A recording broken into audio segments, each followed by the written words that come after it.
Treasury announces new sanctions on Iran amid violent response to protests. The Treasury Department on Thursday announced new sanctions against 7 senior leaders in Iran in response to the government's violent crackdown on large-scale protests and its internet restrictions across the country. The sanctions, which come hours after Amnesty International reported that at least 82 people had been killed in the protests, target security leaders as well as government ministers, including Iran's Interior Minister, Ahmad Vahidi, and its Minister of Communications, Asa Zarapur. The rights to freedom of expression and of peaceful assembly are vital to guaranteeing individual liberty and dignity, Treasury Under-Secretary Brian Nelson said in a statement.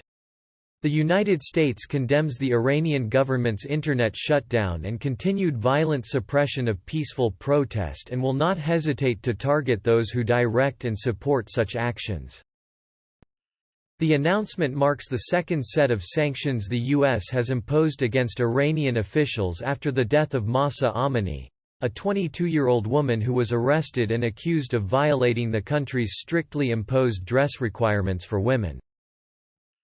The first set of sanctions, announced late last month, were imposed on Iran's morality police, as well as 7 other senior security officials from the country's Ministry of Intelligence and Security, the Army Ground Forces, the Besieged Resistance Forces and the Law Enforcement Forces.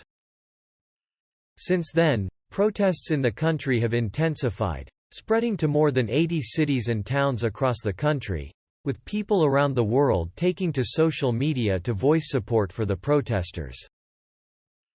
On Monday, President Joe Biden condemned Iran's response to protests and promised further action against those responsible for the violence. I remain gravely concerned about reports of the intensifying violent crackdown on peaceful protesters in Iran, including students and women, who are demanding their equal rights and basic human dignity, Biden said in a statement.